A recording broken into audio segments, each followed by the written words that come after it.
73 countries, that's amazing growth. And you said Cristiano Ronaldo. Tell us about your meeting with him. I've been using your product for 3 years. I mean, first and foremost, he's a shareholder, he's an investor. And the best part is he organically became a Bionic customer and consumer because he found out about us in the locker room of Manchester United with a different player. So Diogo Dalot has been using the product before Cristiano, and when they were playing Manchester United, Cristiano saw him using the product and asked him about the product and decided that he would like to try it himself. The total size of the supplement market is $252 billion.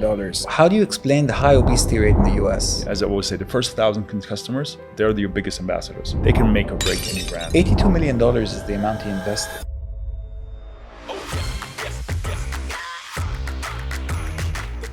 Today, we have a guest who redefines resilience and reinvention, Vadim Fedotov. From a professional basketball career to leading a health tech revolution, Vadim's journey is nothing short of extraordinary. As the co-founder of Bionic, he's transforming health by combining cutting-edge data with personalized wellness solutions, proving that health isn't just a trend, it's an investment. Vadim's story isn't just about success, it's about mindset, discipline, and purpose. Get ready for lessons that will challenge how you think about health, business, and life. Vadim, welcome to the BXB podcast.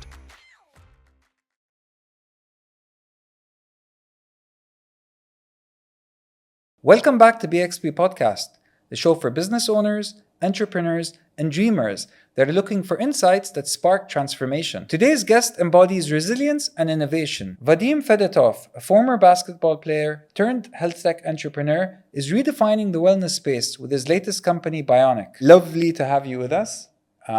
Very exciting product you have and very exciting journey. I'm actually a user of your product.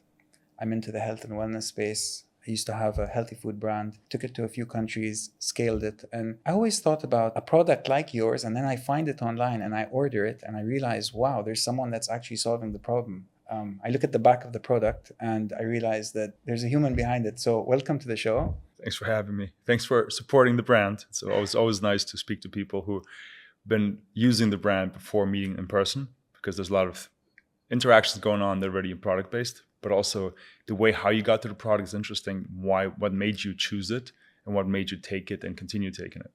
You know, I was taking it honestly because I believed in it. And then I see more and more people. I saw the likes of Cristiano Ronaldo using your product. And I thought, wow, I must be, there must be something good in it if someone like that's using it. So it's the interesting part is that Cristiano's been using it for 3 years now. But the company is 6 years old, so 2019. And all those early adopters who've been using it for 19, 20, so for 5-6 years, they're like, we've been on it. We're the innovators. We believed in it. And it's like now the world is catching up and it's becoming more and more, brand awareness is just getting higher. But the early ones are always going to be the ones who made this work. Because as I always say, the first 1,000 customers, they're your biggest ambassadors. They can make or break any brand. So when the Cristiano news became public a couple of months ago, I was mostly happy for the team and also for the users who've been with us from day one. So thank you for the trust and the support from the day one. So now that we enjoy, obviously, the brand reach that we have received, it's part of because also of their belief back then. Amazing. So we're going to start with a rapid fire round. I'm going to ask you a few questions. You can answer in one word or one sentence. What's one wellness myth that you wish to debunk? What's one wellness myth I wish to debunk? You might have to cut this shorter. I mean, there's several. I mean, everything around fat loss is something that people don't fully want to understand or go deep into it. I think from a perspective of, you can play this so many ways. Number one, not one of the biggest one, but if you're talking about cold exposure and fat loss, the whole hype around cold plunges, it was completely debunked. Cold exposure is great for inflammation. It's great for mental clarity. What about recovery? It's great for inflammation, so it's great for recovery, but it has no fat loss implication. Okay. So that's one of the myths. The other myth is where it's calories, where people are trying to say calories are not important. Unfortunately, calories are still important. So there's a lot of ways around people trying to make fat loss in a simplistic way or in a convenient way, but it's not. So you say if you stick within a calorie range, you're bound to lose weight. Yes. It's a scientific thing. It's a scientific thing. Very interesting. My brand was called Under 500, and it was people to eat a certain amount of calories per meal. But the next question, what is a gadget you can't live without? I mean, you probably... So I'm at this point, I need a calorie burn tracker. So it's either, I have all the wearables. I have Whoop, Aura, I have the Apple Watch. Yes, exactly. So I'm the person until I burn 1,000 calories, I don't take it off. So every day I have to get to 1,000 calories. As you see, I've been there already. And it's one of those, this is a mechanism. It's a little bit like Pavlov's law. There's like a reaction to it. So I don't like wearing watches, but I wear them, or I wear the armband until I get there. So taking it off is like me setting myself free for the day. Wow, that's your relief. That's my relief, yeah. All right. What's your favorite workout for mental clarity? It's walking. It's zone 2 walking. Zone 2 walking pulse between anywhere 100 to 120. I get into this thought and ideation flow state. Walk around 10 kilometers plus. Per day? Per day, yeah. So, but I have, again, workout regimen is 4 days, it's weightlifting, 3 days is zone 2 cardio. So at least 3 days a week, I'm walking 10 kilometers in a row. And when I'm in that state, is my most preferable state. And when you say 100 to 120, that's the beats per minute? That's the pulse. That's the heart rate. That's the heart rate. So you can walk, you don't feel tired, you can think, but you're still in a fat burning procedure, and it's still difficult enough for your body. But do you jog to get it to the 120? No, you don't have to jog. Just keep walking, same pace. You walk at a very high pace. You walk at a 8.5 to 9 minute pace. All right. Per kilometer, and then you get there. What's a health trend that you think is overhyped? So back to the first one. So collagen. Collagen is super important because collagen is high quality protein. Protein is super important. But if you have enough protein intake, then collagen is just another protein source. So when people say collagen is the answer to it all, it is if you don't have enough protein. If your protein intake is already sufficient, then it's just a different source. So it's not a thing, it's not a wonder pill. I take collagen when I know on the days that I didn't have enough protein intake. But I would never take it when I already have enough protein intake because there's an additional benefit from taking it additionally. Interesting. I never knew that. If you could give a 30-second advice to your younger self, what would that be? You can't fail if you don't stop. And perseverance is something that you need to learn over time. It will be hard regardless. The way you behave and react to it is your decision. And what I know now could tell myself even 5 years ago is, as long as you put the work and the effort in, the result will be the same regardless how much stress you put on yourself. So the stress most likely will not be worth it. So keep the stress away, basically. It will not change. You stressing yourself out will not impact the result. Okay. If the work was put in place. This is the important addition. Interesting. Okay. One mentor or book that you live by? So Tim Ferriss' 4 Hour Body was the reason why I got into biohacking, was I got into personalized health. I think that book opened up to me, A, thinking differently, B, proving everything. So you have to test everything on yourself, track everything that you do, and then implement it. So I think this is something that, be open, don't judge, be open, try out yourself, and make sure you track it. If you don't track it, it didn't happen. So progress can only be progress if you're tracking it. Of course, because everything else is just subjective feelings. That is one of the biggest reasons that people fail on something, because you think it's not working, it is working, but you can't see it. Or you think it's working, but it has no impact on you, so you go back to your old habits. The moment you track it, it becomes objective. Right. Describe Bionic in 3 words. 4 high quality personalized supplements. High quality personalized. Excellent. All right. So we're done with the rapid fire round. Let's go back to your childhood. I heard that your dad was a tennis player. Yeah, professional tennis player. Number one tennis player in Russia. Yeah. So he won the Russian championship, I think, in '84. Awesome. And that was the year I was born, by the way, '84. So your dad was a professional tennis player. How did that shape your childhood? How was it growing up in a house with a father as a champion? First of all, you see the regimen in the workout, and you see the determination and the drive. He is, I mean, I'm a horrible loser. He is a worse loser. He didn't like to lose. We couldn't handle losing. When I start playing any sort of sports, he would completely destroy me, regardless how young I am. Like it would mercy. It would be no mercy. It would be blood, sweat, tears.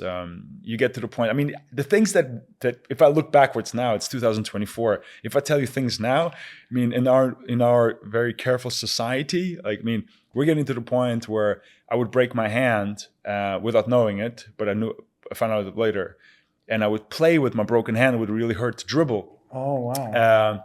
And we find out the next day. I'm like, it's broken, and he's like, I'm like, I told you yesterday it was broken. And he's like, well, did you play yesterday? Yeah. Well, then play today too. What does it mean that it was broken? Like, it doesn't care. So you get to the point where your mental toughness just gets to a point. Competitiveness is very high. Losing is not acceptable. Drive, but also the work. I mean, you work out every day. You do not care. It does not matter. You don't, like, you wake up, you eat, you work out. It doesn't, there's nothing comes in between. So I think that's an impact where the discipline, the competitiveness, the desire to beat, the desire to mentally also be in a place where. And did you have to compete with like brothers and sisters? So I'm a single child. So Okay. I'm a single child. That was not the case. But my dad was only 19 when I was born.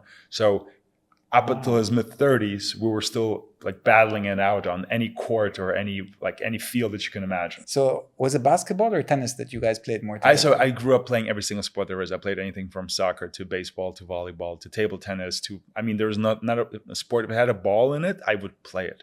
But by the age of around 11, 12, because I was getting quite tall, it became clear basketball is probably one of the professions that I could go after and be successful in. So probably from that moment on, 11, 12 was mostly basketball, yeah. All right. And then did you feel that you had a strategic advantage because of your height? I mean, basketball, you can't teach height. So it's very, very simple. I mean, there's a reason why every basketball player, every centimeter or inch he's tall is getting paid more money on average, is because that's just the preference and the benefits that you have when you have a longer reach and you don't have to jump as high and you can catch the ball easier. So it's definitely supportive when you're that, but it doesn't mean, I mean, I could have played other sports. I could have played volleyball or handball or go into swimming because all of them require or prefer heights. But basketball is just a thing where you have 1992. So I was born in 85. 92 was the dream team in Barcelona. Jordan was just freaking, getting humongously big globally. NBA was everywhere. I would live every week to see NBA action, see the top 10. Like, I was a typical European child waiting for something to happen and want to be part of it. There was no bigger sport, no bigger stars back then, which drove me obviously to the sport and just made my life much, much more enticing to be part of that route. Amazing. And this was when you were in Germany? So when I was born in St. Petersburg and I moved to Germany when I was 6 years old. So I went to school in Germany, finished high school there, and then I was recruited and scouted by scouts from the US. Amazing. So when I was playing for the German national team, I was scouted by Division I colleges and other NBA players who were playing against me for the US national team. So I got quite early exposure. And then that opened up the door for me then to go to the US and play there.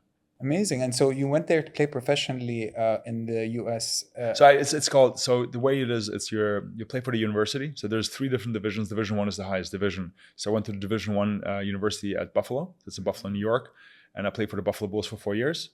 It's not technically professional because you're considered a student athlete. So they pay, I mean, you still get like $450,000, $500,000 worth of education and package and support and housing, all the other. But officially you're an amateur because students cannot be professionals. But a couple of years ago in the US, the law changed. And now they're making up to millions. The latest guy who just got recruited to university is making $7 million a year. Wow. And how did you feel that your sports, how did you feel you excelling at sports helped you with entrepreneurship? Do you think it had anything to do with it? I think it's probably one of the biggest reasons why I didn't give up much earlier. I think your perseverance is much, much higher. Your pain tolerance level is much, much higher. The way you conduct yourself with other people from a team building perspective, from a communication perspective, from a lead by example perspective is something that definitely helps you. And when you build a team, when it's difficult, when it's hard, you need to have a vision. You need to have a goal. You need to be driven by figures, by metrics, by the scoreboard. So any athlete will tell you, The number one goal that an athlete has after retiring is to find a different scoreboard. A different scoreboard. So It's so interesting you say that. Why not? Why a different scoreboard? Because when you're an athlete, you look at the scoreboard. So in basketball, it's a score. How many points did I score? Did my team win? How many points did we score as a team? How much? So when you're a swimmer, what's the time? When you're like in any, like if you're, a disc thrower, how far?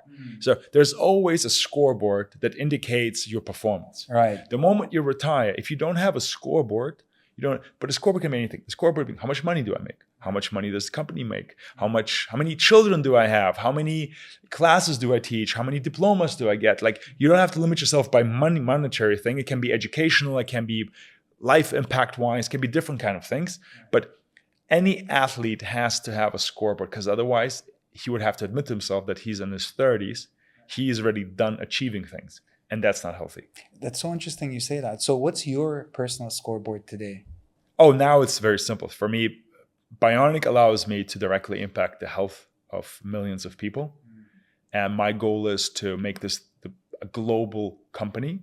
So last month, we sold to 73 countries last month. So we're building out a global network of Bionic, where Bionic becomes a synonym for personalized health.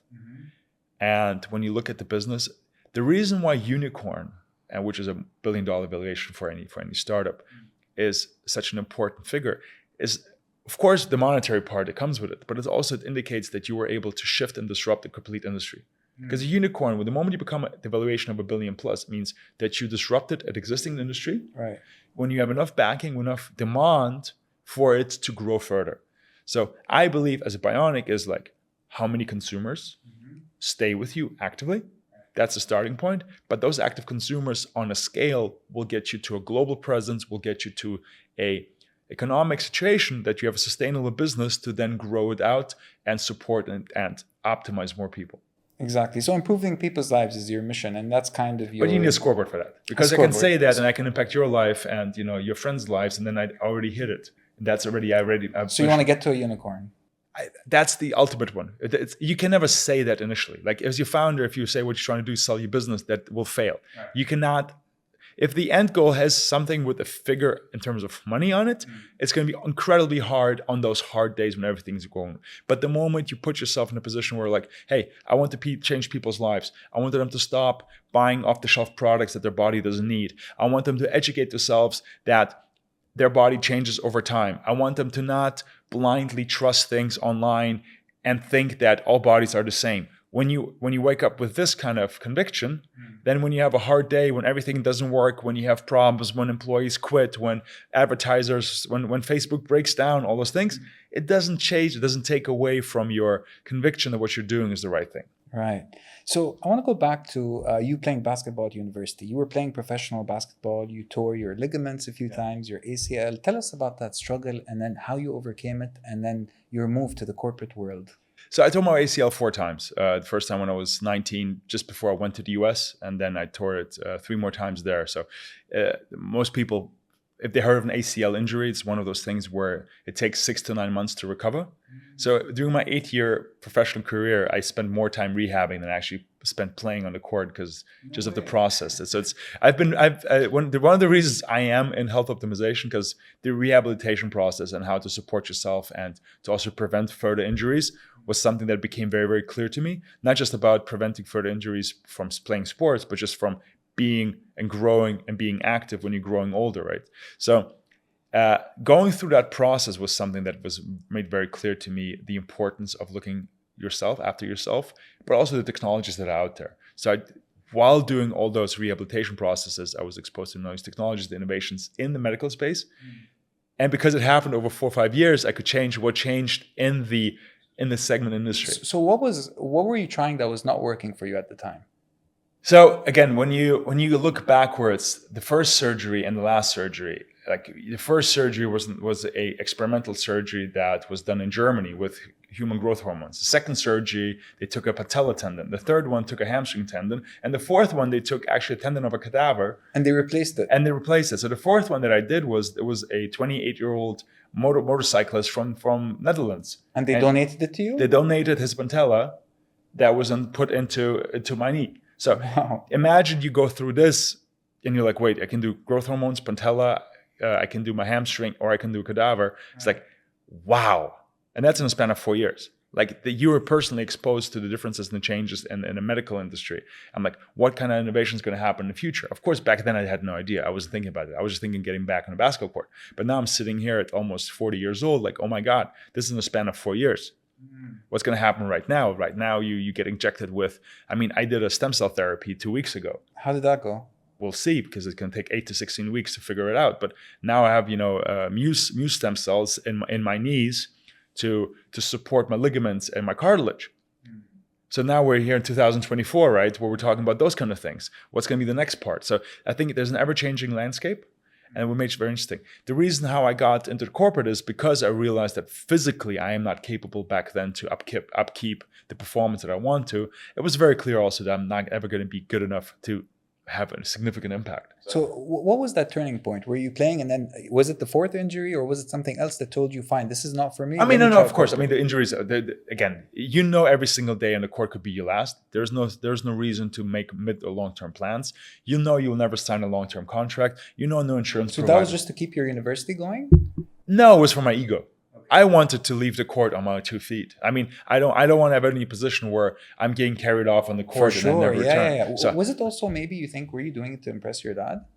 Was there a part of you that, did your dad want you to be an athlete? I think, so I think it's a little bit different. I think my mindset was set by my dad, and then I finished it because the mindset was set. It was not like, on the 28th of March, I'm going to play my last game. It was more like, okay, when I was 6 years old, I realized if I fall off the bike, I get back on, so I don't stop. So it's not because for that particular one moment it's for my dad. I think it's because of my upbringing. I never had the thought about not finishing it. Okay.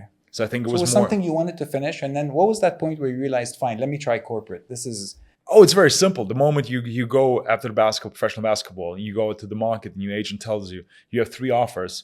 One's from second division in Spain, one's from France, and one is from Germany. That's not what you want. And you look at the offerings that you're getting, and you're like, okay, I'm going to take that salary. I'm going to spend it in the first couple of years, and I'm going to be an unemployed 28, 30-year-old guy, 2 meters and 4 tall, with no work experience. Like you don't want to be in a position where you're already standing out, quite literally and physically. Where you don't want to be in a position where this becomes even more awkward when you're like the old guy who's no job experience. So I knew right away, if I'm going to go, I have to go right away. And the corporate part was just important. So at the age of 26, you became the CEO of Groupon, which is the fastest growing company to $1 billion. Yes. How did you go from an intern to a CEO? Like, what is that secret that we can learn from you? Okay, so first of all, for the listeners, this might sound a little bit extreme. So at 24, I was an intern at the management consultants company, German management consultants company. After 3 months internship, I was able to produce enough of a performance that the managing director offered me to open up a brand new office for them. After opening up the office, I realized that the corporate situation from a typical German management consulting company was not the ideal situation. And then at that time, when Groupon was becoming really, really big and had this global growth stage, Groupon partnered with a venture company called Rocket Internet, which is the largest VC in Europeans' history. They were publicly traded at some point. They have, tens of unicorns. We're talking about hundreds of billions of dollars of valuations. And they were extremely famous for taking 25 to 28-year-old guys or girls from the top management consulting companies and just throwing them in the most difficult tasks because their approach was the following. Nobody knows what to do. It doesn't matter if you're 25 or 45, but at least the 25-year-olds will try harder because they don't think it's impossible. The 45-year-olds most likely think this is not going to work out. He probably knows. He probably knows all the mistakes and all the problems. The Right. 25-year-old is much easier to handle, much easier to manage.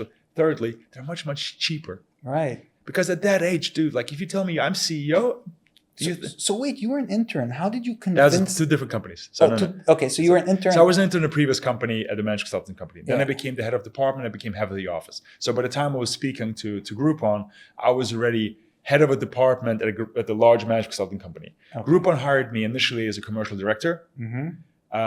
But after 4 months, I then got the promotion to the CEO for Eastern Europe. After 4 months. maybe 5, but yeah, it's Wow. a couple of months. So in the first year, I got the promotion. So, most people are salaried doing a 9 to 5. Yeah. What is your advice for them? What is that thing that they can do to one day get a promotion like the one you got? I think what I tell every single person, everybody that I hire at Bionic, everybody that I've been hiring before is, if you're in the place in the first 5 to 10 years of your career and your number one decision maker and your driver is the salary, I don't want to continue the conversation. Right. I would very transparently would offer below market salaries in the beginning to ensure that the person is joining us for the mission and for the desire to grow and for the desire to have multiple responsibilities, have exposure to decision-making processes nobody else would see, and to be under the hood when decisions are being made. So I take that, if the person comes to me and says, I only accept salary X, that's already, for me, a deal breaker. Like a red flag. Because this person doesn't understand that the difference in salary during your first 5 to 10 years will be minimal compared to the salaries you can receive if you made the right decisions in the beginning. I mean, we have one of our key members at Bionic is Oliver Matissi, is our chief product officer. Oliver started less than 3 years ago as an external nutritional consultant. Worked his way up to client management, worked his way up to business development, worked his way up to managing director. Now he becomes chief product officer. Right. That's amazing growth. He just turned 28 years old. Do you think he asked me once about his salary when he started? So what do you decide when you see someone and you decide to promote them? What is that key quality you see in them? You always, first of all, you always ask for more. You always want to do more. You offer more. Right. More work. More responsibility. More responsibility. It's not, I mean, work is work. Work doesn't mean it's good or bad. Responsibilities, I want to lead this project. I want to take care. Hey, I found this problem, so productivity, and I have this solution. Awesome. So you want to have a proactive person who wants to be involved more, who doesn't come and complains, but comes and discusses, but also has solutions in place or ideas in place or cares. And then the second thing is, does he care about other people or she? It's important for the person to be involved in a situation where they make their own needs secondary to other people's needs because they know with other people's success they will succeed. So you'd say empathy is super important. Of course, because if you want to become a leader, the way you become a leader is by caring about other people. So look, you're into health and I have a few questions about health. I think it's very important for us to understand. We live in the UAE, which is a lot of sunlight, but 99% are vitamin D deficient. What is your take on that? And what can someone do to fix that problem? So this is, you know what? Remember you asked me initially, what's a health myth? I should have answered that. So sun and vitamin D. So sun and vitamin D is, and we have the data points for it. We're talking about several 100,000 people. The location of the person and the vitamin D of somebody in Dubai is almost as low as the one somebody in London, and they're both suboptimal because the exposure from the sun that you receive to increase your vitamin D level has to be around 2.5 to 3 hours with no sunscreen. With no sunscreen, which to get you to the minimal range of optimal. Yeah. The problem is at around 40 minutes in the sun with no sunscreen, your risk of skin cancer would be so high that it would be not worth the vitamin D improvement levels. So if you're vitamin D deficient, the sun is less than 5% of your solution. So everyone's vitamin D deficient then? 99.999% of the people that we see are not just deficient, they are extremely deficient. And that ties into happiness. That ties into immunity. It ties into overall cognitive capabilities. And then, of course, it ties into your mood swings, yes. Mood swings. So why should someone not go to the pharmacy and get vitamin D? Then one should go to the pharmacy and get vitamin D. And then what would you say about the absorption rates of that? So again, we're Bionic. The statement of Bionic is everybody's unique and everybody has unique needs. But I can tell with very, very high conviction that majority of the people should supplement vitamin D. And the question now becomes is how much you should supplement with. Right. So the World Health Organization says take 5,000 IUs per day. The problem is in the pharmacy, they normally sell you 2,000 IUs. So people already initially, when they take the recommended dosage, they only take 40% of the recommended global dosage. Right. But then you have people who are more active. If you're more active, you need higher vitamin D because the body naturally is, after being active, the immune system is becoming weaker. Right. And if you're weaker, you need more support. Then comes the height and your weight. Makes sense. You don't even want to know. My IU that I need is 4 times higher than the majority of the average people because I weigh 10 kilos Right. and I'm very active several hours a day. Right.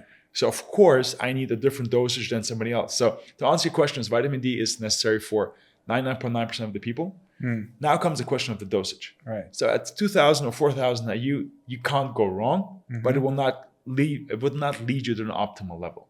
Right. 5,000 is probably the starting point for most adults, above the weight of, let's call it 60 kilograms. And then the question is how much higher you should go that we need blood testing for. All right. So 77% of people are on supplements. 77% of people are on supplements. What is the difference between generalized supplements and personalized supplements? Well, generalized supplements is there is an overall understanding what most people are deficient in. The problem with generalized supplements is not always the ingredients. You might have to take the right, like vitamin D or vitamin C or zinc. You might take the right ingredients. The problem is that if you sell something over the counter, you don't know who your end consumer is. Right. And if you don't know who your end consumer is, it could be you and me, or it could be a 60-year-old woman, or it could be a 12-year-old child. So you're saying the dosage would vary based on how old the person is, how tall they are? What I'm saying is if you buy it over the counter, what they're selling over the counter has to be applicable for all of us, the kid, the elderly person, us, Right. and should not cause harm to any of them. And the only way how I can ensure that I don't cause any harm is by making the dosage so low that if a child takes it, that it has no impact on the child. And Negative. That's why they don't get enough when you go. That's the reason why when you get something from the pharmacy, the chance that it will have any impact on you is almost zero. They're trying to mitigate their risk. They're trying to mitigate the risk that if somebody who's shouldn't be taking it, or is a child, or is very, very light, or is very, very old, should not have any complications from taking this product. Right. And the only way to ensure this is by making the dosages so low and that the efficacy of it so low that it has no negative side effects to that person. So if a person's supposed to be taking these supplements, are they supposed to be taking it for 3 months, for 6 months, forever? What's the right answer? So forever, you should never take anything forever because your body always changes. So climate, seasonality, stress levels, weight, training, exercise, all those things directly impact. For women, menopause, pre-post, natal, pre-post, even the cycle can impact the need for the body in terms of supplementation. So this is an important part. Your regimen needs to adjust to your health needs and your goals. So what we say is that whatever the regimen is, you should update it every 3 months at least. Right. Because at least every 3 months, the season will change or your activity levels change or anything else will change. The body has this function that it becomes saturated with something and adjusts to something over time. So if I'm taking vitamin D and after a few months, 3 months of taking vitamin D, am I supposed to go recheck and then change my supply, the quantity? So vitamin D is one of those things where most likely because of the lifestyle, you will most likely take it most of your life. But the dosage of the vitamin D that you intake will change. And the reason for that is if you're younger, you need to take less vitamin D because your body absorbs it better from other sources. Right. When you're older, you have worse absorption levels. So your dose from your vitamins needs to increase because although you take the same pills, your body doesn't absorb it as good anymore. Right. So there's a lot of changes in your body over time that have to also be considered when you buy the supplements and the doses that you take. Very interesting. So the total size of the supplement market is $252 billion, with half of it coming from the US. Yeah. So if half of the global supply is from the US, how do you explain the high obesity rate in the US? Because people in the US are people that believe in wonder pills. The most typical thing is, if I tell you right now, you know how to lose weight? I'm going to tell you. You wake up at 7:30 every morning. Right. You do a fasted walk. You only eat 1,800 calories. You stop eating by 5 p.m. And you don't eat no sugar. And you skip the carrots. Yeah. Okay. You know what you're gonna do? You know what? Tell me about the carrots. Yeah. Same thing with supplementation. If I talk to a person, limit your caloric intake, focus on your activity level, don't eat sweets, take your vitamins. Then the person didn't hear anything. No. Except for the part where like, oh, what vitamins should I take? Right. Because they don't want to hear the hard part. Exactly. They What's only the want to quick hear fix? they want to hear the quick fix part. But in the pyramid of health, food is 70%, then it's activity, then it's sleep and recovery, and supplements is such a small part of your overall health. Right. But the Americans, because of their go big or go home, or I want a quick fix, if I just spend more, maybe it'll work. Yeah. They are more inclined to spend on supplementation because it makes them feel better about themselves. I So can eat a burger. It's consumerism then. It covers consumerism. If I eat a burger and I take a supplement, it's part of it. Plus, again, Americans, one thing they do better than anybody else is marketing and media. Right. And supplementation has been installed in them from childhood. You can go to anybody's home, they will have in a kitchen cabinet 40 different bottles of different kind of supplementation from childhood on. And that makes them healthy in there. And that makes them part of their life. That supplementation is traditional. I mean, 77% of people supplement regularly. Right. That's just part of their lifestyle. So Bionic is such a bold idea. How did you come up with it? I don't think it's such a bold idea because when I tell people about it, they're like, "Oh my God, I thought this existed already." Or, "Are you the first one? I can't believe nobody else done it before you." So one of those things that when you know your startup has a chance is when you tell people about your startup and people are like, "Wait, nobody's done that before you?" Yeah. It feels so obvious. Oh, you do personalized supplements based on the needs of the person? Why didn't anybody do it beforehand? My journey was a very, very traditional journey where I call it a scratch your own itch. So a founder looks for something in the market, realizes it's not there, and then decides to build it himself. So my journey was, I was in the corporate world. I was feeling physically and cognitively not up to my standards. I wanted to find out what to do. I went to see a traditional doctor that was recommended by me. I went through this route, realized traditional medicine is sick care, not health care, where they only treat you once you're already sick. After realizing that traditional medicine is not there to optimize me, but only heal me once I'm already ill, I decided to go on a journey where to find what solutions are out there in the world that can actually optimize someone's health. Right. And when going on this journey, I was fortunate enough that after several years researching, I met a neuroscientist who did clinical trials in Switzerland, who over 7 years with Olympic athletes was able to prove that if you optimize micronutrient levels, it decreases sick days by 10 days per year. Wow, that's... So Olympic athletes being 10 days per year less sick allowed them to physically make bigger progress, have higher performance rates on standardized tests, and improve the cognitive function. And an athlete's already super healthy. It's not like it's someone that's not healthy. Exactly. And that was my question. My question to the neuroscientist was like, listen, if you can improve cognitive and physical function of professional athletes, so the physical improvements was up to 6.9% on standardized tests, what could you do to an average human being who's an Olympic athlete? And the answer was 35 to 50% improvements. Wow. And what we see now is actually it's even higher. We're now in the 85 to 90 percentile of improvement levels to get optimal levels of people after 6 months on Bionic who beforehand were actually doing other supplementation, but were suboptimal. So this guy who comes to you, a normal consumer, and now starts using Bionic, how do you measure that change for them? So we have two products. The Bionic Pro product is a blood test. So the consumer would first do a 50 blood marker parameter blood test, and they would then receive a personalized supplement mixture made of Swiss granules, which is the patent form, based on his results. Right. And then this person would take our solutions, the Bionic supplements, and after 3 months, he would do the same blood test again. With you guys? With any partner. With any partner. But it has to be the same parameters, because then the person can compare the parameters, and the person can actually see after 3 months, did the product work? Did my parameters change? Was it absorbed correctly?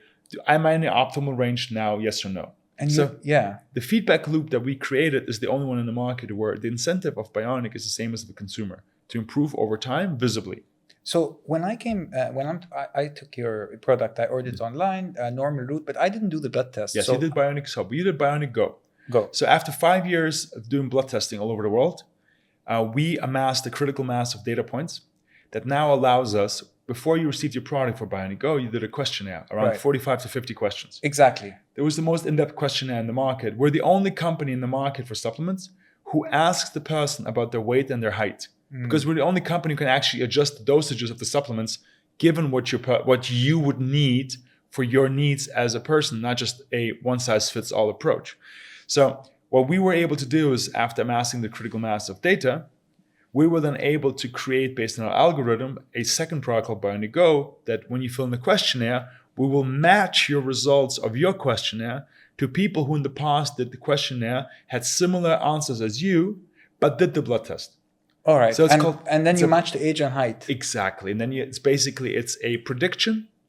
We can predict the blood test results you would have based on the questionnaire and lookalikes in the past. How much years of data of lookalikes do you have? So we have 6 years as Bionic and 7 years of clinical trials. We're talking about 13 years of data. We're talking about over 200,000 people with continuous blood testing, and we're now at over 10 million data points. So it's the largest proprietary database for continuous blood testing for supplements in the world. So those 7 years are from your co-founder. I presume you guys co-founded. Yeah, when we met with a neuroscientist, I bought out his intellectual property and the data points, on which we then created the foundation of Bionic.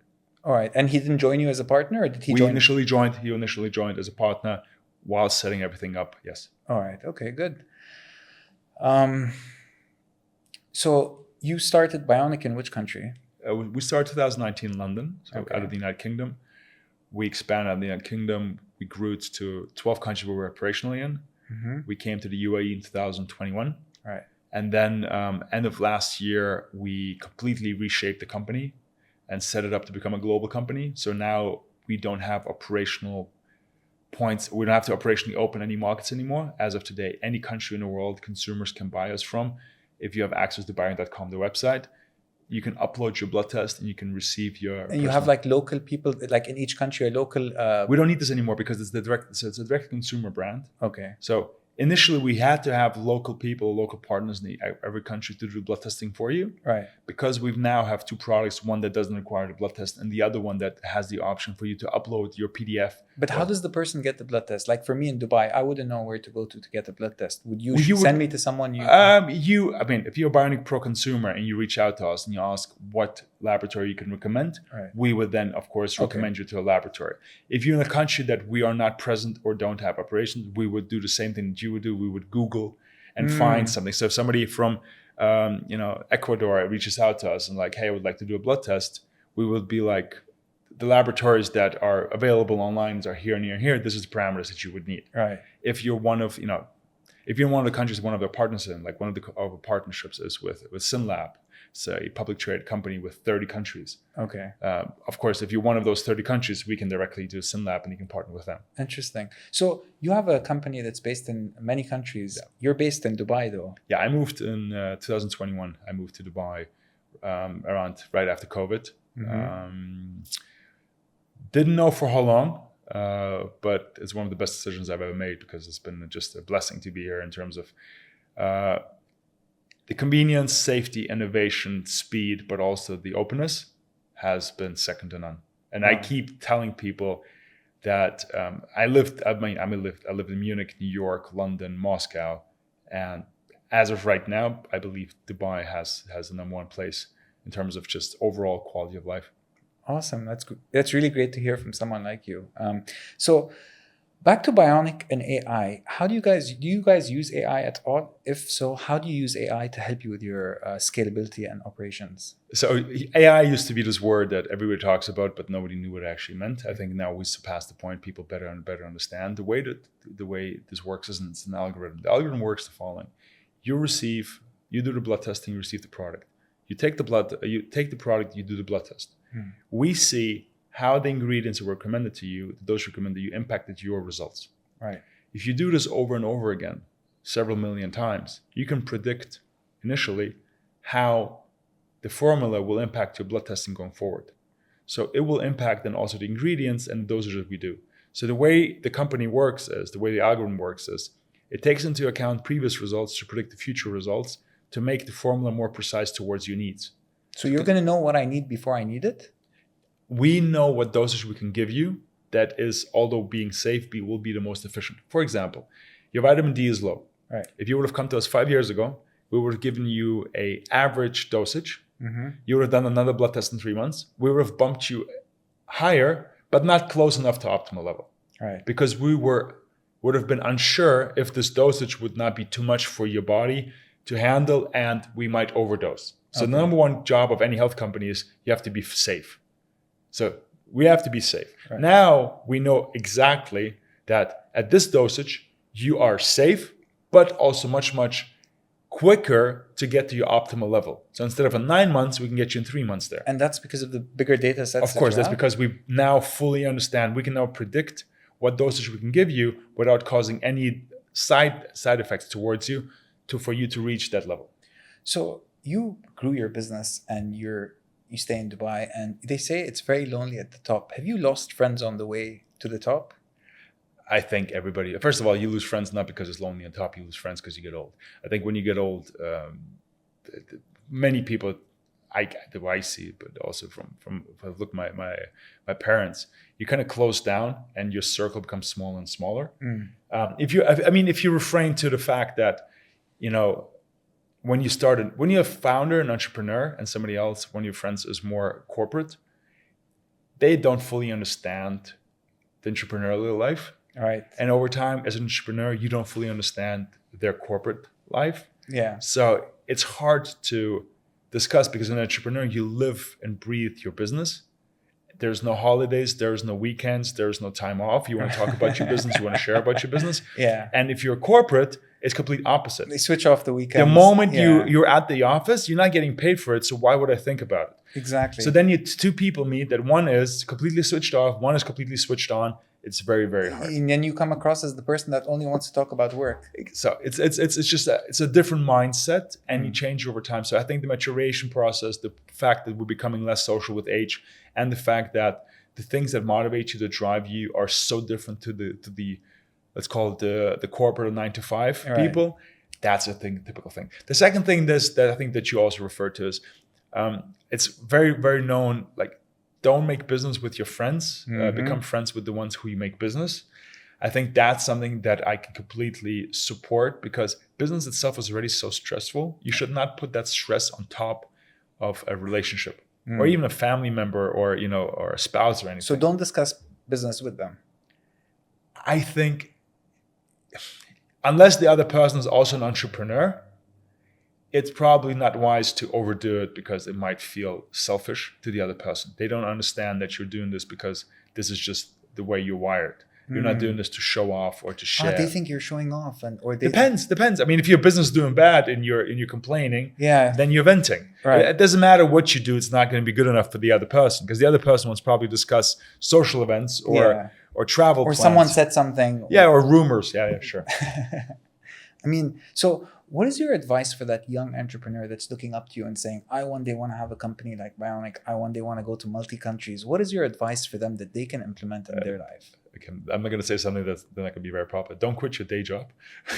So I did that mistake very early on where I was like, I'm ready. You're not ready. I think any ideation in any process, you have to first confirm that there's demand in the market for it.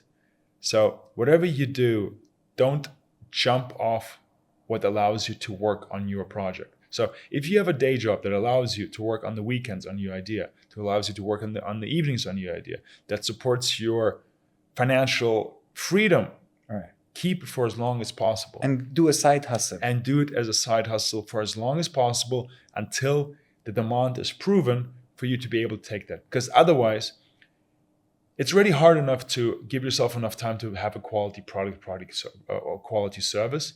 The moment you don't have the supporting of the financial income from the day job, you will put too much pressure on yourself. You will go to market too early, and you will not be able to sustain for long enough to give the market a chance to give you feedback. And how much time is that? How much time do you need in the market to get that feedback to say I quit or I go ahead? So unfortunately, there is no holy grail answer for this. I mean, Bionic took 5 years to find the product market fit. 5 years? It took us 5 years. I mean, we found our product market fit. And by product market fit, I don't mean to build a business, but I mean to know that we're going to make this going to be a big thing. We realized that probably last year. What did you start doing that you changed later? We, in the beginning, didn't know how to build a scalable company.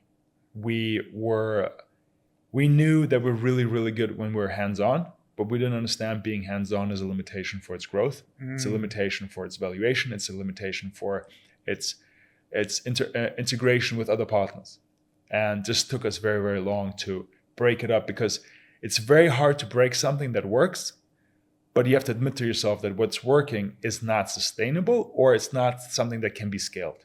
I'm one of the people that got the products that didn't include the blood test. Would you say that the blood test was something that you had to remove for you to be able to get to the next level? Listen, people don't like doing blood tests.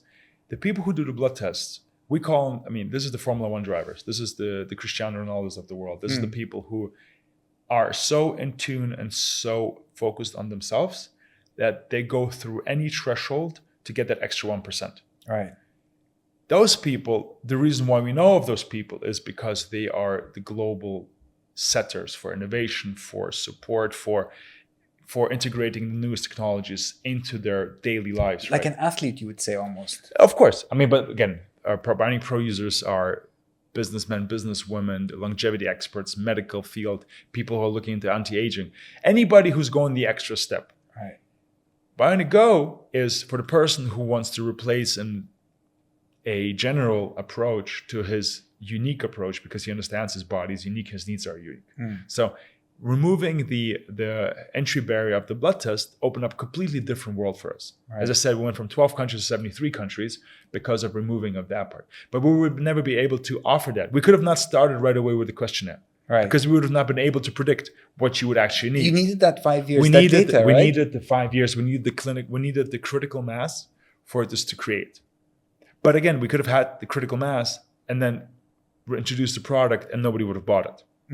So there was no knowing for sure that this is going to be the product that's going to take us to the level that we are today, or even further. It's always easier when you look back. Oh, hindsight is always it's always 2020, of course. 73 countries, that's amazing growth. And you said Cristiano Ronaldo. Tell us about your meeting with him. I saw that he's one of your customers. He's been using your product for 3 year.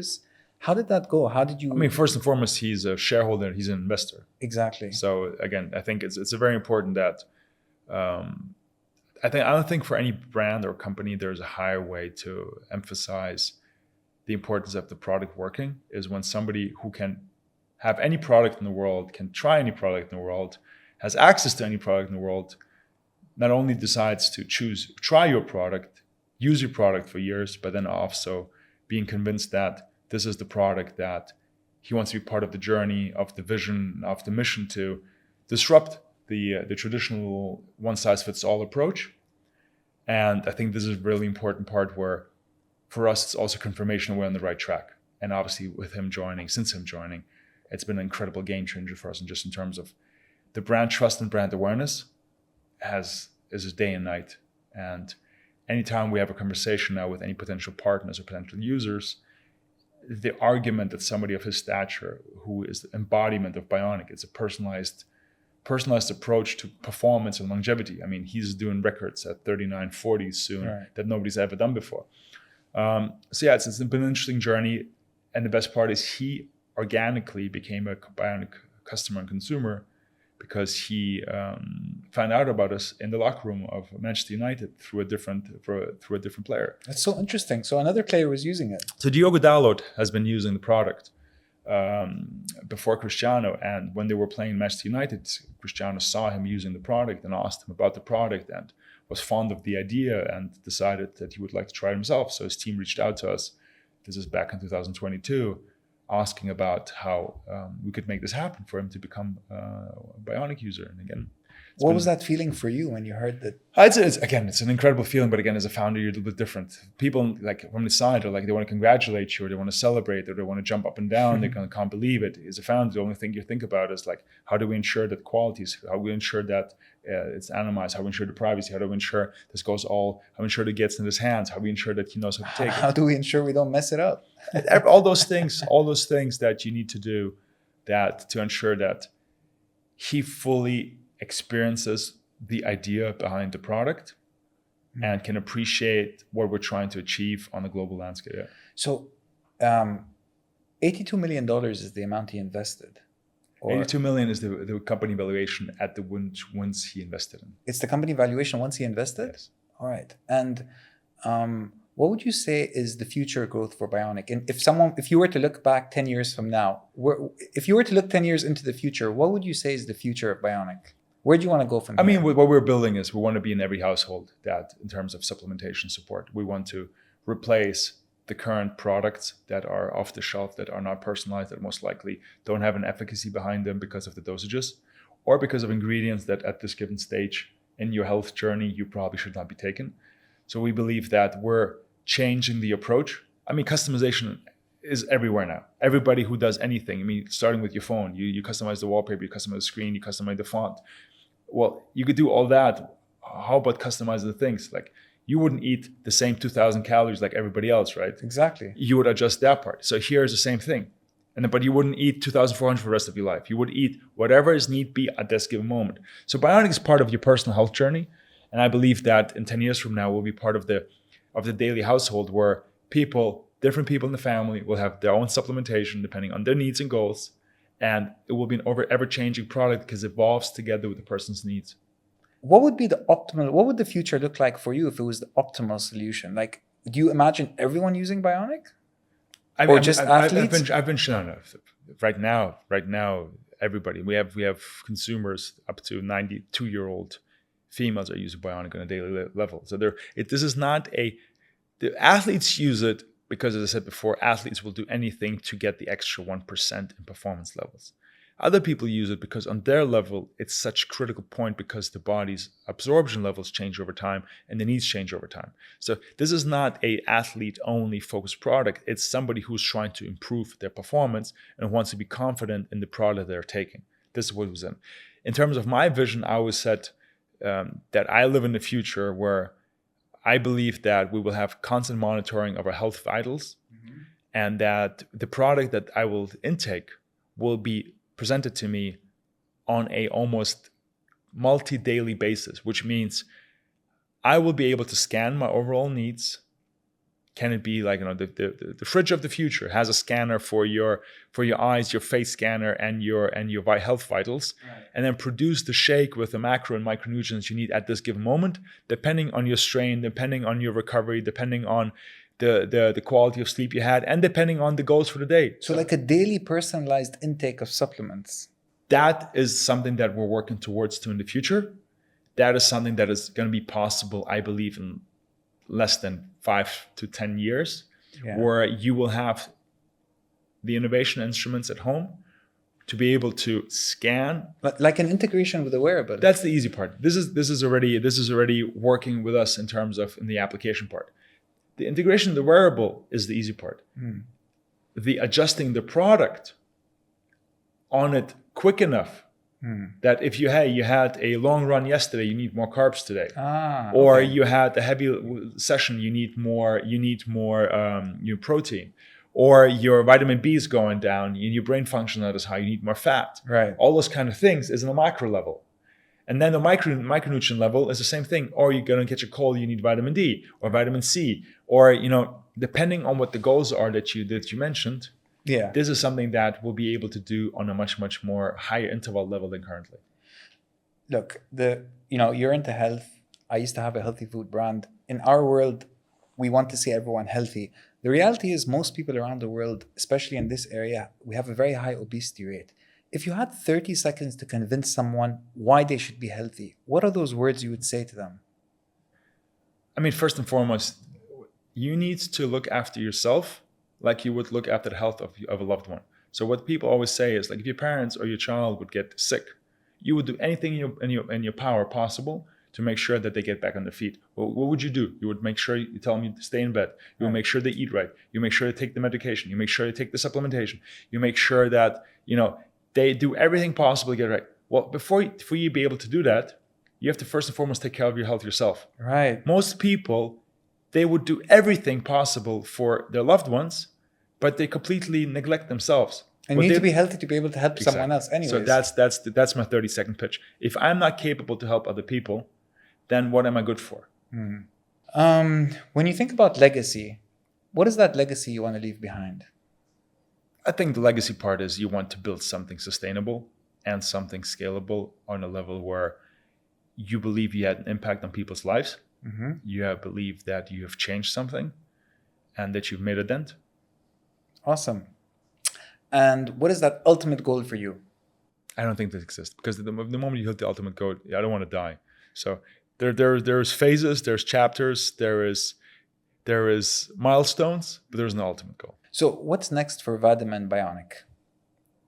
The next part is it's increasing the market share in the leading markets and integrating with the largest health and athletic providers. We will very soon announce several major partnerships with some of the world's most famous companies and brands and teams. And I believe this is an important step for us in integrating into more people's households' lives. And I believe that very, very soon, in many countries which you would visit, you would walk into somebody's kitchen and you would see their personalized bionic standing there as part of the daily routine. Awesome. And for someone like me that's a user of the Go product, which is the one where I answered the questionnaire and didn't take the blood, what is your advice for me? Like, what is the difference in testing if I go with the blood test? So the thing with the Bionic Go users is there's a very big number of Bionic Go users over time upgrades to Bionic Pro because they want to experience on the first level the changes. They want to see the changes. But I think also part of your journey is the questionnaire. I would recommend you for it to update it regularly, at least every 3 to 6 months. Right. Because I'm sure that your weight, your motivation, your goals, maybe you want to work out for an Ironman, or maybe you're trying to achieve something, or maybe you gain some weight, or there's maybe certain things, or you change your diet, you're trying to be more protein heavy. Those things are important that will allow us then to update your formula. So the good thing about Bionic Go is you can go in and change your question at any given moment, and as part of its description, your next supplementation would be based on your latest questionnaire. Awesome. So even if I get a 3-month subscription, I change every 1 month, then my stash that I'm receiving after 1 month will be... After 3 months, because you always get a 3-month subscription. Okay. So every 3 months, you would get a new stash depending on your latest questionnaire. Even with the blood... Even with Go without the questionnaire. Okay.